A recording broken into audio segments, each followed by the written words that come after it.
dia! Vamos lá? Estamos aqui hoje com mais um Mental na Geral, aproveitando o cenário para explicar para vocês um pouquinho qual é a intenção do podcast Mental na Geral. O Mental na Geral é uma divisão da Mental One Psicologia e a gente tem aqui por objetivo trazer pessoas de todas as vertentes, de todos os credos, de todos os meios, né, e de todos os lugares, para falar um pouquinho sobre saúde mental. Por isso que o podcast chama Mental na Geral. Bom dia, pessoal! Estamos aqui hoje, mais uma gravação do Mental na Geral. Não poderia ser diferente, né? Acabamos de acabar as Olimpíadas aí, já estamos agora no fundinho da garrafa, todo mundo ainda comentando sobre a Olimpíada, e a gente conseguiu uma brecha na agenda do Dr. Eduardo. Dr. Eduardo, muito bem-vindo. Dr. Eduardo é especialista em psicologia do esporte. Yes! Então, hoje a gente vai bater um papo com ele aqui sobre psicologia do esporte, entender o que é isso, entender aonde que ela influencia, entender como que as pessoas se beneficiam dessa vertente da psicologia, certo? Certo. Muito bem-vindo, muito obrigada pela sua presença aqui. Eu vou começar com o básico do básico. O que é psicologia do esporte? Primeiramente, muito obrigado, doutora Aline, pelo convite. Prazer. E explicando também para o pessoal de casa que não sabe o que é psicologia do esporte. A psicologia do esporte, ela auxilia na introdução e no estudo do comportamento humano na prática esportiva. O que muita gente não sabe da psicologia do esporte é que a psicologia envolve não só o ambiente familiar, mas também o contexto da pressão, que muitas vezes a pessoa não consegue atingir. Eu imagino que isso deva ser assim, absurdo, né? Absurdo, não só isso, mas também a ansiedade, né, entre outros sintomas que muitas vezes a gente vê, como depressão, burnout, toque, anemia, anorexia, entre outros. Uhum. E me conta uma coisa, como que faz, eu vou pegar essa parte primeiro profissional e depois a gente vai para o mundão. Como que faz para um psicólogo, vamos lá, para eu ser um especialista em psicologia do esporte, eu tenho que primeiro ser psicólogo, certo? E depois eu tenho que fazer uma especialização em psicologia do esporte, é isso? É como se fosse uma pós-graduação nisso? Sim, exatamente. A gente faz uma pós-graduação na psicologia do esporte para a gente poder identificar a história, como funciona, quais são as metodologias, da mesma forma como qualquer outra pós-graduação. Tá, e qual que é a abordagem mais trabalhada dentro da psicologia do esporte? A abordagem que geralmente a maioria dos psicólogos do esporte utilizam é a TCC e também, poucas pessoas sabem, mas a DBT também. Então, eu imaginei, sabia? Vamos lá, né? Eu já sabia a resposta, mas eu queria passar para vocês, né? Lógico que seria a TCC, porque a gente está falando do cognitivo e do comportamental, como eu organizo e o que eu devolvo para o mundo. Mas eu imaginei que a DBT também fosse. Gente, isso aqui tá parecendo um papo de advogado louco, né? Calma lá. TCC, terapia cognitivo-comportamental. Então, o que eu penso, como eu organizo, cognitivo, e o que eu devolvo para o mundo, comportamento, certo? E a DBT, ela é uma terapia derivada da TCC, certo, doutor Eduardo? Que é a terapia dialética... Terapia dialética comportamental. Que ela vai falar do quê? Ela vai falar de bases mais internas. A DBT, ela surgiu inicialmente a partir de uma psicóloga que se chama Marsha Linehan, certo? Sim. E a Marsha é uma border. O que é uma border? Lembra do episódio passado? Ela tem um transtorno de personalidade. E ela desenvolveu a DBT, tá? Em cima do transtorno dela. A partir do transtorno border, que é um transtorno de difícil manejo, hoje a gente usa a DBT para vários outros transtornos. Eu brinco que usar a DBT é matar pomba com tiro de canhão, né? Você vai lá na TCC e tal, um estilingado aqui, um tirinho ali. A hora que você entra na DBT, o resultado é muito bom. Com certeza, ainda mais as análises funcionais que Sim, a gente as análises funcionais, né? Porque a pessoa, ela entra num ritmo, né? Numa cadência, e ela vai vendo melhor e melhor, e aí ela vai isso o quê? Se automotivando. Com certeza. Né? Todos os esportes se beneficiam da psicologia do esporte ou não? Tem algum que, não, ali parece que não faz o menor sentido. Todas as pessoas, até mesmo todos os esportes, se beneficiam da psicologia do esporte. Por quê? A psicologia do esporte envolve comunicação, desenvolvimento em equipe, também autoconhecimento, né, que também muitas pessoas não compreendem que precisamos ter isso para a gente poder se desenvolver. E principalmente o foco maior da psicologia do esporte, que é o alto desempenho. O alto desempenho. É aí que eu acho que o bicho pega, né? E agora vamos jogar isso pro mundão, né? Todo mundo hoje é cobrado por um altíssimo desempenho. Sim. Tá? Todo mundo tem que desempenhar o máximo, né? Você tem que ser bom marido, agora vai ser pai. Bom marido, bom pai, bom profissional, bom filho, bom amigo. Você tem que ser tudo, né? né? E o atleta, olha que interessante, apesar da gente entender que ele é um atleta, no Brasil a gente vive uma realidade um pouco diferente do mundo inteiro, né? Porque muitos atletas não são só atletas. Sim. Porque além de ser, porque se ele fosse só atleta, ele morreria de fome. Com certeza. Né? Então eles acabam desempenhando uma dupla jornada, isso é muito comum? É muito comum, Tá. porque muitas vezes no ambiente familiar, né, que também acaba influenciando muito também na psicologia do esporte e também pro atleta. Às vezes a gente acabou de ter um filho recentemente, ou a gente está com problemas em casa, isso também afeta. Problemas financeiros, né? Porque viver do esporte no Brasil, eu acho assim, o cara tem que ser, ó, gente, o cara tem que ser muito valente, né? Exato. E aí eu pego exatamente esse gancho. Dentro das prioridades, tá? Da vida de uma pessoa. E eu vou pegar o atleta, né? Então vamos lá, eu sou secretária durante o dia, mas eu faço canoagem no final de semana, tá? E eu sou um atleta, porque todos os dias eu saio lá do meu secretariado, vou lá pra raia da USP, treino, nananana. Como que eu equilibro essas duas vertentes, tá? Porque eu preciso primeiro me sustentar e depois ser um atleta. Eu entendo que existe uma psicologia que me ajudaria, mas dentro da pirâmide das minhas prioridades, aonde que entra o cuidado com a saúde mental? Nossa, em todos os aspectos, principalmente na questão do serviço. Muitas vezes a pessoa já está ali pilhada, acontecendo diversas coisas, ou até mesmo não está tendo um bom desempenho na canoagem. Isso nos afeta muito psicologicamente. Então, até mesmo o papel do psicólogo do esporte nessa área é o quê? A gente poder fazer um processo de organização mental, né, do que está acontecendo, no que a gente pode melhorar, buscar motivação, né, até mesmo durante os treinos. Acaba acontecendo muito uma desmotivação. Eu imagino, porque vamos, né? Põe na mesa o negócio, né? Qual é a motivação? A motivação é ter um foco. Então, mas vamos falar disso do ponto de vista real mesmo, né? Eu vou lá me matar, não sei o que, pra ser secretária, treinar, aí arrumo um psicólogo do esporte que me atende com preço mais ok, porque eu não tenho patrocínio, o meu patrocínio não é pra isso, né? Qual é a motivação real? É ir pra uma Olimpíada? Depende muito do que a pessoa também quer. Né? O que eu converso bastante com meus atletas é: qual é o seu objetivo dentro do esporte? Você quer ajudar a sua família? Você quer sair do seu emprego atual e viver disso? Tá. Então, Dá pra viver disso? Tá. Dependendo do que a pessoa for estar realizando os patrocínios, né? Temos exemplos como a Rebeca Andrade, recentemente. Não, mas nós estamos falando, né, de uma Rebeca Andrade... desculpa, eu arranquei o trem aqui. Nós estamos falando de uma Rebeca Andrade 4 anos pra cá, né? Mas e essa Rebeca Andrade antes disso? Porque quando a gente escuta as histórias, Eduardo, é uma tragédia, né? De não ter dinheiro para uma condução, de não poder comprar roupa. A própria Rebeca disse que durante anos ela usou roupa doada, né? Então, assim, o que coloca esse cara para ele buscar e ele entender que ele precisa investir em saúde mental? Porque, olha que interessante, antes de eu querer saúde mental, eu preciso estar alimentado, eu preciso estar vestido, eu preciso ter uma certa organização que coloca o cuidado com a saúde mental. Ele é muito importante, mas ele não coloca como a base do negócio, porque essas pessoas não têm, a grande maioria, nada. Exato, e principalmente a saúde mental, nesse momento, é essencial para quê? Para poder lidar com esses desafios. Que são muitos, né? Que são muitos. Que nem o exemplo que você trouxe agora da Rebeca Andrade. Ela não tinha dinheiro para uma condução. Mas como eu posso estar passando por um psicólogo para poder me auxiliar nisso? Isso, né? Então, assim, é aí que para mim assim, se torna assim, muito terrível. Eu tive uns 3 anos ou 4 atrás, não vou expor a pessoa aqui porque não cabe, mas se ela assistiu o podcast, ela sabe que é. Ele é um atleta e ele tinha acabado de fechar um patrocínio, um valor substancial com um banco, né? E me procurou porque o pai me procurou porque ele estava com depressão. E beleza, vamos atender, tal, vamos fazer, vamos acontecer. E aí eu perguntei pro pai, eu falei, eu preciso dos dados CPF para onde eu emito a nota, né? Que nota? Eu falei, a nota dos meus honorários de trabalho. Não é gratuito?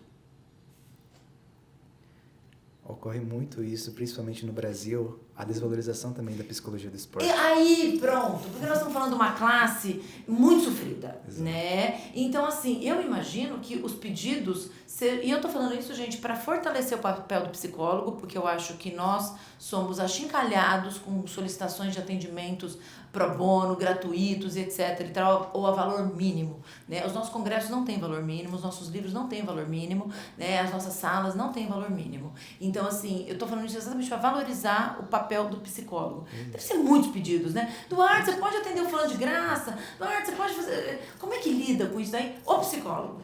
O psicólogo precisa ter muita também, como os atletas, resiliência. Por quê? Para a gente poder se destacar nesse meio, já é uma grande luta. Né? Da mesma forma como os atletas que passam grande dificuldade, os psicólogos do esporte também passam essa grande dificuldade de não ter reconhecimento, de não ser uma autoridade, acharem que as pessoas atendem de forma gratuita. Então, menino, isso me mata, juro por Deus. Quando esse homem me falou isso, eu falei, hã? Gratuito? Nossa. Eu falei, eu perdi a estribeira, né? Ele falou, o senhor deve estar, assim, cheirando cola, né? Ah, não, então eu vou procurar outro. Você quer o destino desse atleta? Ele parou de competir. Olha que loucura, Até tá? no cenário Parou de que a gente- competir. no cenário que a gente entra também tem uma grande dificuldade porque quando a gente vai para uma organização ou também para uma equipe, para que eu vou querer um psicólogo no meio dessa equipe? Você quer ter resultado? Você quer que ele tenha um bom desempenho, saber se ele vai ter alguma dificuldade, alguma crença? O psicólogo vai estar ali. É fundamental, né? E eles não investem nisso? Depende muito de cada equipe. Tem algumas equipes que eu já trabalhei que eles valorizam muito o trabalho do psicólogo e já tivemos grandes resultados. Tanto que uma equipe que eu trabalhei recentemente, eles investiram bem no processo terapêutico e a gente conseguiu alcançar o segundo melhor do mundo, né, em uma modalidade. Caramba! Então, através disso que a gente conseguiu obter, através de comunicação, né, que também é um É, trabalho porque social. né, nesse caso que o Eduardo está falando, ele está falando de games, né? Exato. É uma equipe. Gente, é um dos esportes, para quem não conhece, eu sei que o nosso público ele é bastante jovem, então a grande maioria deve saber do que eu estou falando, a galera mais velha não sabe. É assim, é quase que uma Fórmula 1, não? Exato. Gente, uma entrada para você ver um campeonato custa 900 paus. Mas Eu hoje em peguei a dia- faixa baixa, eu tava na geral do negócio. Eu vi os preços no Allianz Parque, que ia ter um campeonato, e fiquei chocada com os valores, e assim, lotado. Então equipe, é técnico, é não sei o quê, e são meninos que ficam ali 8, 10 horas jogando o tempo inteiro, não? E eles não se comunicam, né? Eles meio que grunhem naquele microfone. Na verdade, eles são da mesma forma como no esporte convencional, né, que dá para fazer um bom paralelo, ambos precisam se comunicar. O tempo todo, né? Tudo. E até mesmo isso faz com que eles acabem se motivando uns aos outros. Né? E também isso auxilia também na busca por algo maior. Como Porque daí ganha família. dinheiro. Exato. É muita grana. Muita grana. Tanto que Qual que é a média de um prêmio, de um esporte, assim, de um campeonato desse? Dependendo em dólares. o Gente, último vamos que falar eu em vi- dólar, vai, gente. Você dólares. gosta de falar essa moeda, não rola, é dólar, vai. Olha, o último que eu vi acho que foi $9.000 Por participante. no campeonato inteiro. Ah, O primeiro lugar ganhou $10.000 para mais. que coisa, não? 50 pila, assim, na boa. Na boa. Só jogando videogame. Ah, Eline, tão fácil. Por que você não vai lá fazer, sua tonta? Lógico que não, gente. Eu tô aqui brincando com o negócio, tá? Tem algum transtorno que seja mais prevalente no meio dos atletas? Não tem um específico, mas o que são mais comuns de acontecer são a questão de ansiedade, depressão. Mas a ansiedade é mental no geral, né? Eu entendo que a ansiedade é pra todo mundo, né? Mas quando a gente vai, assim, pegar um combo, né? Dentro do mundo dos atletas. Porque, de verdade, é aquela história, né, Eduardo? Um dia você é o rei, Sim. outro dia você é ninguém. Você pega, eu pego, por exemplo, eu vejo goleiro, né? Goleiro é tão engraçado essa posição. Eu jamais seria goleiro na minha vida. Nunca. Porque o dia que o cara pega a bola... O cara tomou um frango. Gente, a quinta geração dele é xingada. Né? Porque daí ele é ninguém, ele apanha. Porque são esportes que falam sobre paixão. Exato. Né? E aí a galera vai pra cima. Tem um combo, tipo assim, ansiedade, depressão, burnout. Ou eu consigo identificar, de repente, transtornos tipo TDAH, que dificulta até daquele cara seguir comandos. Como é que é feito tudo isso? Tem uma avaliação inicial. A gente vai arrancar esse negócio, tem que prender ele na mesa. Tem uma avaliação prévia para ser feita para entender como que esse atleta tá ali dentro do que a gente chama de saúde mental? Sim, a gente consegue fazer uma avaliação prévia dependendo do ambiente que o atleta está também, que acaba influenciando bastante. A gente faz o processo para poder identificar se aquele atleta, como você mesmo falou, que tem TDAH, quais vão ser as maiores dificuldades, se é o comando, se é a organização, se vai ser também a questão de também identificar os companheiros, né, os comandos deles também.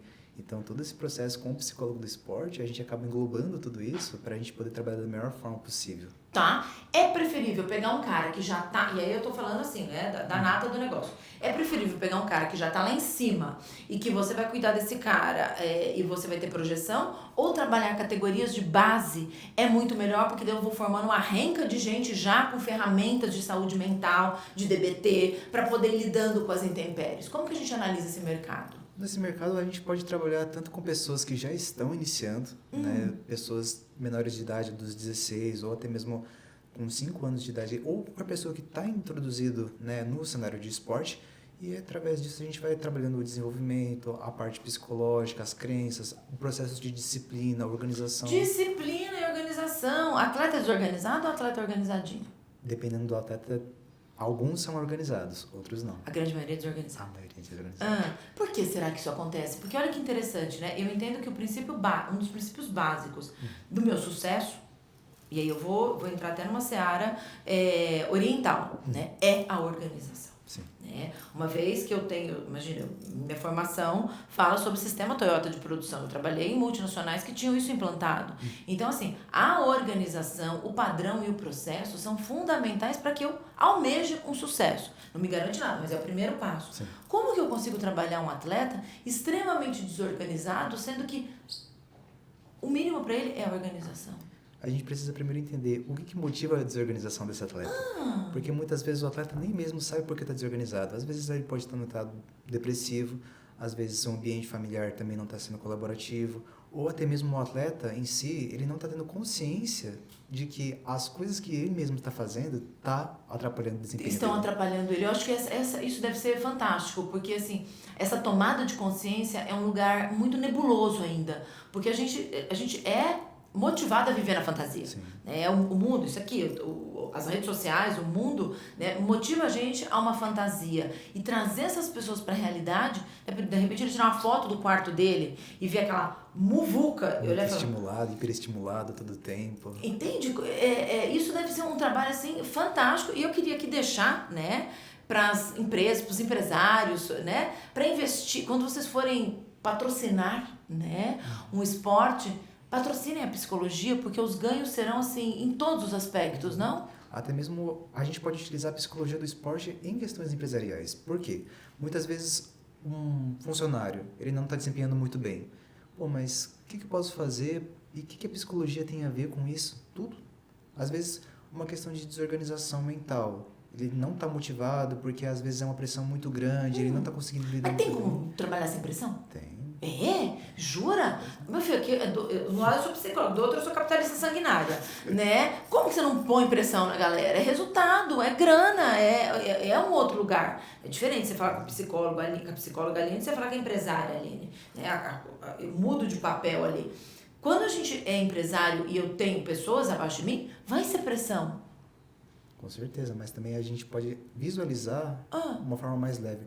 Até mesmo utilizando o processo de mindfulness, a gente consegue utilizar isso a nosso favor. Esse cabatinho é foda, né? Esse cara, ele revolucionou a coisa toda, né? Sim. De você entender que você não precisa estar lá atrás chorando leite derramado e nem sofrendo lá na frente, imaginando que um bicho vai aparecer na sua frente, um alien. Exato. Né? Você pode simplesmente entender que é um dia de cada vez. Exatamente. E também visualizar isso, porque muitas vezes a gente não consegue visualizar um dia de cada vez, gerando mais ansiedade, gerando mais pressão e mais dificuldade para poder lidar com as questões nossas do dia a dia.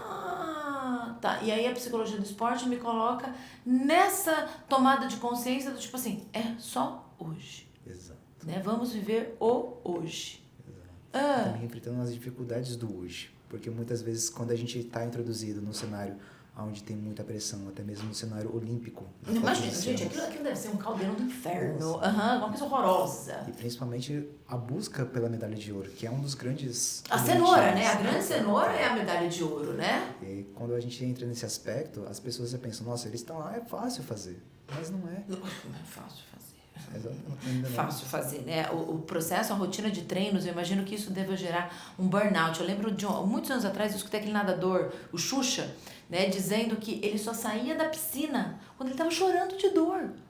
Você imagina um homem daquele tamanho sentir dor, né? Então, assim, os treinos eram tão exaustivos que o cabra tinha que chorar de dor para ele poder sair da piscina. Isso devia ser 6, 8 horas depois do bicho tá lá, vai e volta, vai e volta, vai e volta. Então, assim, eu tenho a ideia que a grande maioria deve, né, corroborar comigo, que não é fácil. Mas sem um apoio psicológico deve ficar muito mais difícil. Isso com toda certeza, porque o exemplo perfeito disso é o Isaquias da canoagem, na qual ele teve que parar um tempo, no período de 2023, porque ele já estava sobrecarregado mentalmente, ele já estava gritando até mesmo com o próprio filho, Sebastião.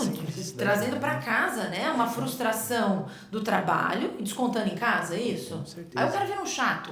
Não só um chato, mas também acaba se perguntando, tá, eu fiz isso para quê? Por que eu estou progredindo para correr atrás de uma medalha de ouro?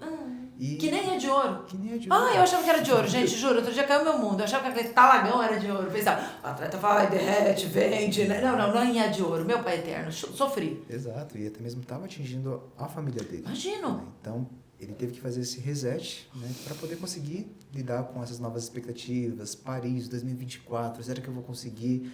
E aí, quando ele fez essa pausa, quando ele conseguiu diminuir um pouco a questão do estresse, aí sim ele voltou a desempenhar da melhor forma possível.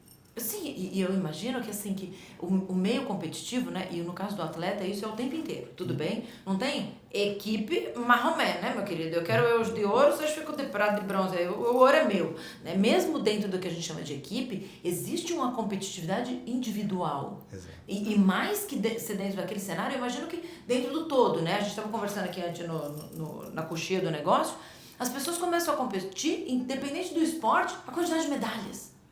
Então, eu já tenho um mindset de competição. Eu não conheço ninguém que só ganha. É praticamente impossível, porque a gente também tem que aprender a lidar com a derrota.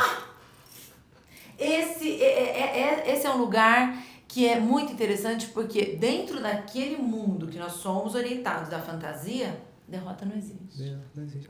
Até mesmo nós, como empresários, derrota não existe. A derrota não existe. Olha que interessante. A derrota não existe. A culpa é do fulano. Exato. Eu perdi porque meu psicólogo é ruim, viu? Eu perdi porque meu técnico é horroroso. Eu perdi porque meu patrocinador atrasou o patrocínio.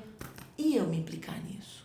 E me posicionar nisso. Exatamente, né? Então, deve ser um lugar, assim, muito amargo de se viver, não?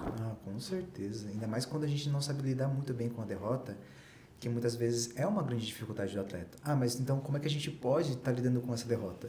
A gente verificando no que erramos, qual é o nosso objetivo, até mesmo redefinir rota. Né? Sim, qual é o nosso papel dentro daquele processo? Exato. Né? E aí sim, eu paro de culpar o outro, né? E trago a responsa pra mim? Não necessariamente. Às vezes a gente tem que recalcular e compreender, será que aquela derrota foi tão significativa? Será que aquilo também... Mas não conta ponto, no caso dos atletas, vai? Não conta ponto o ano inteiro, a vida inteira que o cara faz, é o sul-americano, é o paulista, é o não sei o quê. Eu entendo que vai contando ponto, e daí o cara já classifica pra Olimpíada, ou não, ele não classifica. Então eu imagino que a vida do cara seja catar ponto, não é isso? Dependendo de cada modalidade, sim. Mas, dependendo também da mentalidade e do mindset do atleta, a gente tem que estar preparando ele para quê? Para ele focar em treinar, se desempenhar bem, entender o E de repente escolher as competições onde ele vai ter o maior peso ou não. Exato. Quem faz isso? Um estrategista, um técnico? Na verdade, quem faz mais isso são os técnicos, são os analistas, a equipe técnica que está juntamente com ele para poder compreender melhor qual vai ser o melhor momento para aquele atleta ou os atletas para poder desempenhar bem ou não. Isso a gente vê muito no futebol. Sim, um dia eu escutei uma entrevista do Ronaldo Fenômeno, né? Eu ia falar, não vou falar o que eu ia falar. Porque depois eu sou gongada, tá? Faz um pi. Ele estava dando uma entrevista dizendo que quando ele teve a fratura no joelho dele lá se a fisioterapia fosse como é hoje, ele não teria sofrido tanto como ele sofreu. E ele deu um exemplo, ele falou, você imagina eu, no caso ele, que eu parecia um frango magrelo, eu fazia o mesmo treino que o Roberto Carlos, que tinha uma coxa que, tipo assim, que era do tamanho do meu tórax. Então, como era possível, né, o mesmo treino para nós dois? Então, hoje, eu imagino que o futebol, né, é um dos principais, porque também nós estamos falando de contratos milionários, tudo isso foi individualizado. Né? Hoje, todos os treinos, esse monte de técnico, de gente por trás, analistas, né, que estão cuidando de tudo isso. Agora, cadê a psicóloga do esporte? dentro da seleção brasileira. Exato. Eles Na não verdade, precisam? Eles precisam. Quem fez o papel foi o auxiliar de fisioterapia, auxiliar técnico. Auxiliar técnico. Mas ele não é um psicólogo. O que era? Vamos lá? A maioria das pessoas confunde muito Isso. a questão de, será que um coach resolve isso? Será que uma pessoa que não entende de psicologia vai ajudar isso? Não. Porque se você coloca um coach ou um analista, ele só vai ajudar na questão da técnica do atleta. Não vai ajudar no mental dele, nas crenças disfuncionais ou até mesmo... E ressignificar tudo isso. E acaba confundindo muitas vezes com o processo. Tá. Até mesmo... Por que eu estou lutando por esse objetivo? E muitas vezes o atleta, ele só está indo, mas ele mesmo não sabe para onde ele está indo. Né? Então, isso também é uma das maiores dificuldades hoje em dia para as pessoas entenderem que a psicologia do esporte não é um coach. Não é um vamos lá, galera, uhul! Não é um analista, não é uma pessoa que simplesmente só vai animar ou fazer coisas positivas. Não. Quer animar? Contrata um palhaço. O palhaço vai animar, eu entendo isso. Mágicos animam também. Exato. Mas um psicólogo mesmo, ele vai ajudar o quê? Não só no alto desempenho, mas também no processo de autoconhecimento, entender como esse atleta está funcionando mentalmente. Porque, como, por exemplo, a Simone Biles, ela muitas vezes não sabia o que estava acontecendo com ela, a orientação espacial dela estava completamente perdida e ninguém conseguia responder. Mas quem conseguiu responder? Psicólogo. Olha que legal. Olha que incrível. Mostraram uma cena na Olimpíada, né? Ela praticando a meditaçãozinha dela antes de entrar, né? Se organizando, estando ali no momento presente. Então, assim, galera, não é desmerecer uma profissão ou merecer a outra, não. É entender que existe espaço para tudo. Só que existe aí também uma linha de hierarquia de necessidades básicas, né? Primeiro eu me organizo mentalmente. Depois eu vou pro RU, né? Vamos lá, olha a linha da... Como é que chama? A roda da vida, né? Não, são ferramentas diferentes para propósitos diferentes. É muito triste um país como o nosso, que tanto sempre se destacou pelo futebol, nós nem fomos para a Olimpíada. Né? Nem fomos para a Olimpíada, porque assim, a gente não conseguiu nem classificar. E eu percebo que daí os psicólogos têm um medo lascado de pegar uma trombeta como essa, né? Uma seleção brasileira, porque daí o que acontece? Olha a fantasia. A resposta é do psicólogo. Exato. Né? O problema é do psicólogo. O problema é do psicólogo, né? Eu lembro disso quando que foi no 7-1, a seleção tinha uma psicóloga, que eu não vou dizer o nome dela para não expor, eu conheço ela, e ela foi apedrejada, né, pelo resultado da seleção. Então, eu teria muito medo de pegar um trem desse tamanho, entende? Porque você acaba se tornando o quê? O alvo dessas paixões nacionais. Agora tem um psicólogo. O problema não é psicólogo, contratar um psicólogo. Agora o psicólogo tem que resolver. Exato. Esse é um outro problema que acontece muito. Psicólogo tem que resolver todos os problemas, tem que apagar incêndio. E também isso entra nos mitos, né? Está na nossa lista. Quais são os mitos da psicologia do esporte? Já falando da primeira. Psicólogo do esporte é um mágico. Ele vai resolver todos os problemas. Lógico que não. Gente. O psicólogo ele vai auxiliar no processo do atleta mentalmente. E que cada um tem um tempo de maturação desse processo, né? Não é tipo assim, entrou, 4 semanas você tá 10. Não, cada um vai ter as suas resistências. Eu, como psicóloga, muitas vezes, eu fico vendo o paciente patinando, eu falo, ai meu Deus, essa vontade de dar um chute e fazer, eu falo, calma, vamos antecipar, assim, vamos jogar essa terapia lá pra frente, né? E se você vai dando algumas dicas, mas não como é que eu vou te dizer, o convencional da coisa. Cada ser humano dentro daquela equipe tem uma história de vida. Exato. Cada indivíduo tem uma história. Né? Para poder trabalhar, para poder desempenhar, para poder compreender. E isso também é outro mito.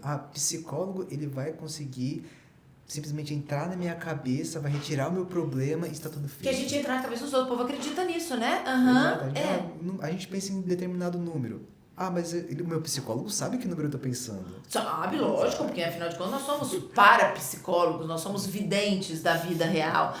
Né? É interessante porque isso que você está trazendo, Eduardo, é um senso comum. Exato. Né? E não só, aí eu amplio, não só para o esporte, né? Eu pego famílias quando entregam o filho, para nós psicólogos, deu defeito, se vira. Oi, mãe, pai, né? Como se nós detivéssemos o controle total da vida alheia. Não é assim que funciona. E nunca vai funcionar, porque muitas vezes depende também do indivíduo. outro mito que acontece é que o psicólogo que vai conseguir resolver o desempenho, a equipe. Não. Quem vai também fazer a parte dele é o atleta. Porque, que nem você mesmo mencionou, a psicólogo acaba sendo responsável pelo desempenho do atleta. Não. Não é. O atleta tá ali, tá em campo, tá em jogo. Ele que também tem que fazer a parte dele nos treinos, na fisioterapia, no processo com a equipe multifuncional, para poder conseguir fazer com que ele tenha uma boa partida ou um bom campeonato, que também existe muita pressão dentro disso. Imagino, Então, o trabalho do psicólogo é uma pequena parcela ali dentro que pode estar somente auxiliando, mas quem vai fazer o principal é o atleta. Tá. Esse é outro mito que acaba acontecendo. Também um outro mito interessante é que o psicólogo do esporte dentro desse cenário, ele é como se fosse uma pequena coisa. Só que não, na verdade é uma grande questão ali dentro, porque muitos atletas não sabem lidar com o estresse pós-jogo, não sabem lidar com a derrota, muitas vezes não sabem recalcular, muitas vezes o objetivo dele, não sabem lidar com a ansiedade, com sintomas depressivos.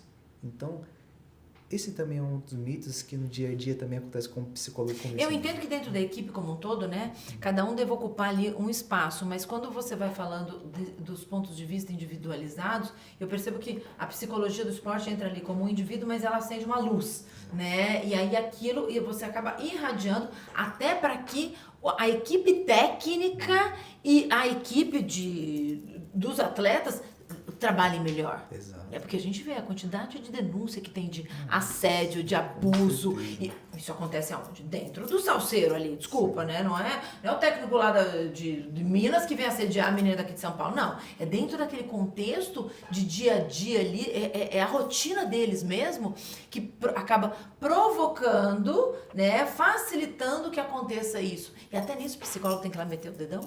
Com certeza. Até mesmo, muita gente acha, outro mito também que as pessoas acreditam, só vai trabalhar com o atleta. Não. A gente trabalha com a organização inteira, porque todo mundo lá dentro faz parte daquele resultado. Exato. E muitas vezes a gente não compreende que, vou falar com um psicólogo para quê? Para a gente poder ver qual vai ser o melhor caminho para aquele atleta. Se o jeito que a gente está fazendo determinado trabalho está afetando ele. Se determinada medicação, né? Porque medicação, isso, exatamente. Tem doping para todas as modalidades ou não? Dependendo de cada modalidade, sim. Né? Dependendo tem certos medicamentos que acabam não sendo possíveis de ser utilizados, porque muitas vezes pode causar sonolência, né? Dependendo do atleta. Ou melhor desempenho. Você pega, aí eu vou pegar o exemplo que a gente deu lá atrás. Um atleta com TDAH, que é medicado, a grande maioria das medicações contém anfetamina. Sim. Né? E aí? Muitas vezes não pode ser utilizado por causa dessa anfetamina. Papai do céu! Por quê? Quando você toma uma anfetamina, acaba tendo muito hiperestímulo. Sim, exatamente. Esse hiperestímulo acaba afetando muitas vezes o cognitivo do atleta e fazendo com que ele possa estar desempenhando melhor que os outros. Tá. Ou seja, por isso que em determinados esportes, como o cenário de esportes que eu trabalho também, o uso de Ritalina, por exemplo, é um doping. Eu imaginei que sim, porque de verdade você tá ali, né? O esportes é muito cognitivo, sim, né? Não é tão físico. É muito mais cognitivo, mental, lógico, estratégia pura. A anfetamina entra ali colocando o cara na frente de 20. Exato. Então quem tem TDAH não pode ser do games. Na verdade, pode. Jesus, coitado. Mas por isso que fazer um acompanhamento é essencial para que ele possa equilibrar não só com a equipe técnica, mas também com os colegas. Até mesmo pessoas que têm TDAH dentro do esporte têm um processo melhor e um alto desempenho melhor por causa da disciplina. Olha, tá vendo lá atrás que eu falei, né? Que a disciplina, a rotina, a organização é um passo pro cara já estar na frente. Quer dizer, o cara ganha sendo disciplinado na frente daqueles que não têm TDAH. Um fato curioso também é que também pessoas com TDAH têm algo chamado hiperfoco. Hiperfoco, exatamente. E também utilizando muitas vezes esse hiperfoco, se a pessoa, que no exemplo lá atrás que nós trouxemos, a canoagem, e ele gostar muito de canoagem, ele pode estar utilizando isso a favor dele. Para quê? Para poder melhorar o desempenho, para poder lidar com frustrações, para saber qual vai ser o melhor caminho para ele poder desempenhar a canoagem. Então, pessoas que também têm algum tipo de transtorno podem sim se superar e também dar o seu melhor ali desempenhando para superar dificuldades, né? Que também é um outro desafio. É isso, né, gente? Que coisa. Eduardo, eu podia ficar aqui com você, assim, 8 horas falando sobre isso, contando os causos, né? Mais uma vez, aonde que eu encontro o Eduardo? Se eu sou um atleta e eu quero fazer psicologia, porque eu quero melhorar meu desempenho, eu quero melhorar minha mentalidade, eu quero mudar meu mindset, como é que eu faço para encontrar o Eduardo? Bom, as pessoas podem estar me seguindo na rede social, que é o Instagram, eduardomaruyama.ps, e também no LinkedIn, que também é um outro caminho que também as pessoas podem estar me encontrando. E também fazendo o melhor possível para te ajudar. Estamos aí no nosso dia a dia também no YouTube, para a gente poder fazer e transmitir também, né, aqui na própria Mental One. Que legal. Então, gente, é isso. Nós temos esse profissional valiosíssimo aqui na Mental One. Quem precisar, por favor, entre em contato com a gente. A gente tem um WhatsApp que depois ele passa aqui para vocês. Foi um super prazer conversar com você. Super. Parabéns que você vai ser papai. Muito tá obrigado. Bom? Oi, vamos ter um bebezinho. Que coisa fofa. Adoro bebês. Eduardo, só tenho que te agradecer. Muito obrigado. Sinta-se sempre em casa aqui, tá bom? Precisando, estamos sempre à sua disposição e à disposição de todo mundo. Quem quiser ser tratado por esse cara incrível, contate as nossas redes e ele vai estar à disposição de vocês. Gente, beijo.